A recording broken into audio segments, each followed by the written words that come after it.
Olá, aluno! Seja bem-vindo à nossa terceira aula do curso de Avaliação Podológica Ampla e Exames Podológicos.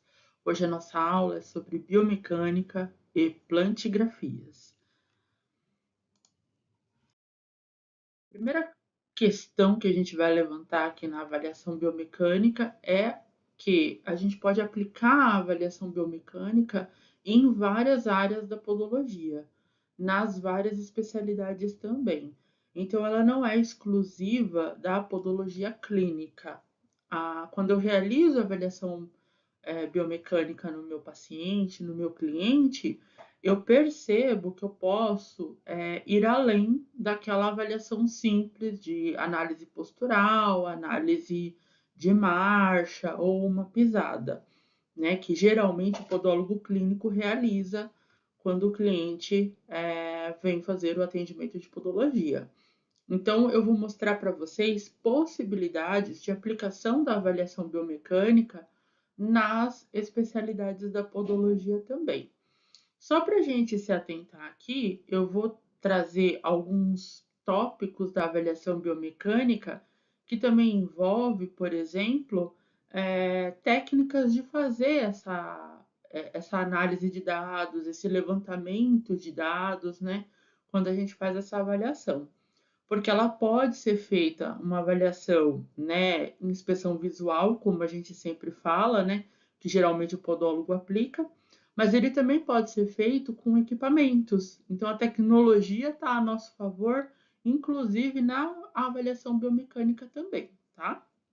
Então, a avaliação biomecânica ela é uma análise do movimento humano que utiliza princípios da anatomia e mecânica para identificar padrões ineficientes, desequilíbrios musculares ou potenciais lesões. Então, a gente faz uma avaliação biomecânica também para prevenir lesões, para prevenir agravamentos até de um pé de risco, por exemplo, né? A gente imagina quando fala de biomecânica do esportista, já faz essa ligação automática com a avaliação esportista, né? Do desporto. Mas no pé de risco também é muito importante se fazer a avaliação biomecânica, porque é esse desequilíbrio, é essa análise da marcha, análise da pisada, que a gente vai identificar possíveis alterações, deformidades ou descargas de peso desequilibradas, né, durante a marcha ou na posição ortostática, que vai causar aí uma lesão mais grave, um agravamento até daquela lesão. Um pé de risco com calo pode ter um agravamento para úlcera, tá? O podólogo ele realiza a análise minuciosamente dos movimentos específicos dentro das especialidades, por exemplo, na podoesportiva, que foi como eu falei. A gente pode utilizar a biomecânica na esportiva, mas também em outras especialidades. Até inclusive na podopediatria, né? Nos primeiros passos da criança, por exemplo. Quando você começa a atender na podopediatria, você vai receber clientes de 0, né, a 17 anos, 11 meses e 30, né, 29 dias aí que a gente fala que é a criança e o adolescente, tá? É instituído pelo ECA. Então, essa coleta de dados ela é fundamental para qualificar e quantificar essa análise. E se eu só me basear pela análise visual, eu posso ter dados ali que não tem uma estrutura sólida, né, para me dar um diagnóstico, para me dar um parâmetro, né? Então é por isso que na avaliação biomecânica eu preciso utilizar de todos os meios para chegar nessa avaliação mais correta, tá?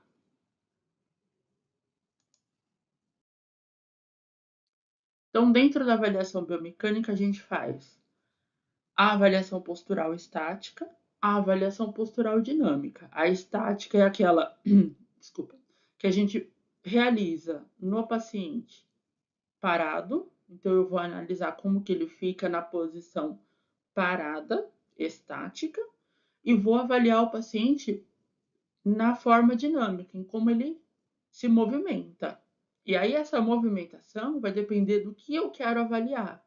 Então, se eu estou tratando uma pessoa esportista, né, tá lá, estou fazendo uma avaliação na podologia esportiva, eu vou pensar no movimento em que realiza no esporte para fazer essa avaliação biomecânica dinâmica ou uma avaliação postural dinâmica, né? Eu vou pensar tanto no movimento comum que ele faz no dia a dia, quanto no impacto daquele movimento na realização do esporte ou daquela atividade que ele realiza, tá? Na podologia ocupacional, por exemplo, né? O podólogo, ele realiza a avaliação biomecânica nos trabalhadores, né, dentro das ocupações, pensando exatamente no impacto daquela atividade laboral. Então, a pessoa trabalha muito tempo em pé, a pessoa trabalha sentada, a pessoa tem uma atividade laboral que impacta demais nos pés, né? Motoristas, por exemplo, que trabalham sentados, mas utilizam muito os pés, né, para fazer o movimento lá nos pedais. Então, isso daí impacta demais lá nos pés. Que avaliação eu preciso fazer? Ela é uma avaliação da podologia ocupacional, mas eu utilizo também a biomecânica na avaliação postural estática e também na dinâmica, porque ele está fazendo um movimento com os pés ali quando eu faço essa avaliação, tá? Uma análise de marcha, vou fazer uma análise da marcha. Marcha e pisada não é a mesma coisa, né? A gente precisa né, diferenciar esses dois termos. Marcha é o ciclo completo da pisada, né? A pisada é só como a forma como eu toco o solo. E a marcha não, é o ciclo completo dos dois pés tocando ao solo, tá? A gente vai ver isso nas próximas aulas, para ficar muito claro, porque tem alguns profissionais que realizam os exames de pisada realizando marcha, né? Então a gente vai separar aí qual o exame que eu posso fazer com marcha e qual o exame que eu posso fazer com pisada, tá bom? A gente faz uma análise dos tipos de pé, e aí entra as classificações de tipo de pé cavo, pé plano, pé neutro, os desabamentos, né, que entram as deformidades ortopédicas, que entra o pé de Charcot, o Charcot de Meritude, que eu vou falar nas próximas aulas, aí que você vai ver tanto na biomecânica quanto no pé de risco também. Então, a gente vai falar desses tipos de pé e quais são as consequências, né, desses arcos, né, estarem desabados ou muito levantados, né, ou muito arqueados, tá? Vamos falar dos desvios ortopédicos também, né? Pé, tornozelo, joelho, quadril, coluna, e aí a gente fala do joelho valgo, joelho varo, e aí esse valgismo e varismo, ele se estende até o quadril, tá? Impactando inclusive na marcha da pessoa também, tá?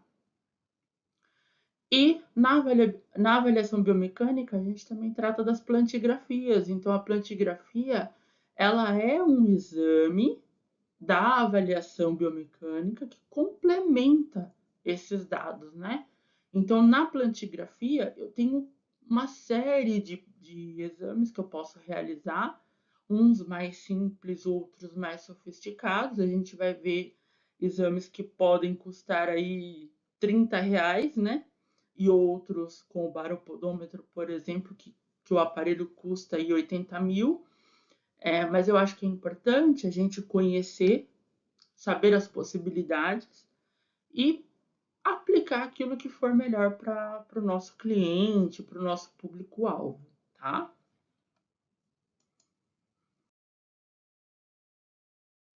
Então, dentro da análise postural estática, a gente faz uma análise da posição do corpo de um indivíduo quando ele está parado, em pé ou sentado, né? E eu vou até além, né?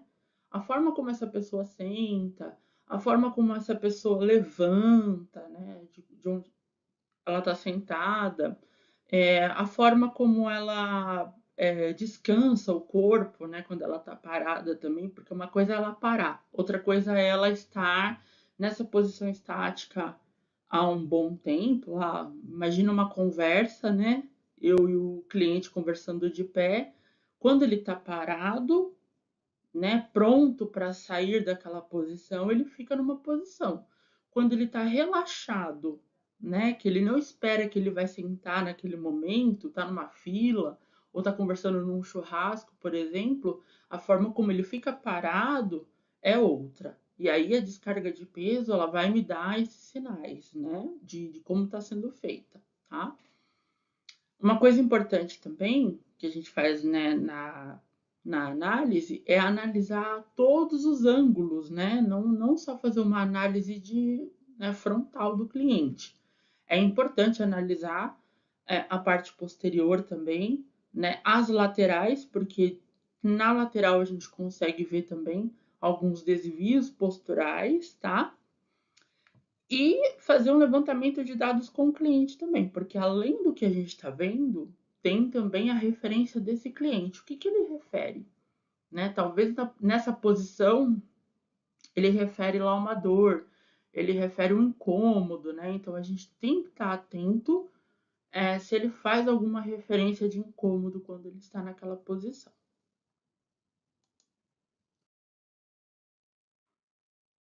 Você pode fazer essa análise de forma visual ou pela fotografia, né? Então, eu sempre falo que a tecnologia está a nosso favor, né? Visual é muito fácil de a gente identificar desvios posturais bem acentuados, né? Uma pessoa que tem, né? Eu vou dar um exemplo, a posição do Silvio Santos, né? Que era, né, bem acentuada para trás, a gente consegue ver visualmente, mas tem alguns desvios que são muito leves, são muito discretos e que só a fotografia é que vai nos dar e quantificar o quanto que está desnivelado essa postura, tá? Então, a análise postural identifica assimetrias, desequilíbrios musculares e desalinhamentos osteoarticulares. Previne lesões, minimizando o esforço sobre músculos e articulações. Previne dores e lesões no dia a dia e em atividades esportivas. E ela é uma base para avaliação dinâmica também. Então, eu fiz uma avaliação postural estática, ela vai servir de base para a avaliação dinâmica, tá? Um dos equipamentos que a gente pode utilizar, muito simples, que é o cimetrógrafo, tá? Ele é um quadro, né? Que a gente chama de quadro marcador. Pode ser feito com um quadro marcador. Eu trouxe até aqui alguns exemplos que dá para ser o cimetrógrafo de banner, tá? Que você pode colocar lá na parede, ou o quadro portátil também. E claro, hoje, com a tecnologia, a gente tem aí aplicativos, né, que você pode fazer aí de forma digital, tirar uma fotografia do seu cliente, fazer uma análise postural, né, depois do atendimento mesmo, fazer um estudo de caso desse cliente, né, para ver quais os desníveis aí dessa postura, tá? Outra técnica que também é bastante utilizada, mais pelos fisioterapeutas, mas que a gente também pode utilizar sem problema nenhum, é a biofotogrametria, que é colar essas bolinhas de isopor como referência, né? Substituindo o cimetrógrafo, tá? Para dar uma referência de linha. Quando a gente tira uma foto do paciente com as bolinhas, a gente consegue traçar linhas, né, sobre as bolinhas para ver se está alinhado aí, né, os pontos posturais, tá? E uma dica para a gente encerrar essa aula é o programa, o software para avaliação postural, que se chama SAPO. Também é muito utilizado aí pelos profissionais que fazem avaliação postural, tá? Na nossa próxima aula, a gente vai continuar falando sobre avaliação biomecânica. Até já!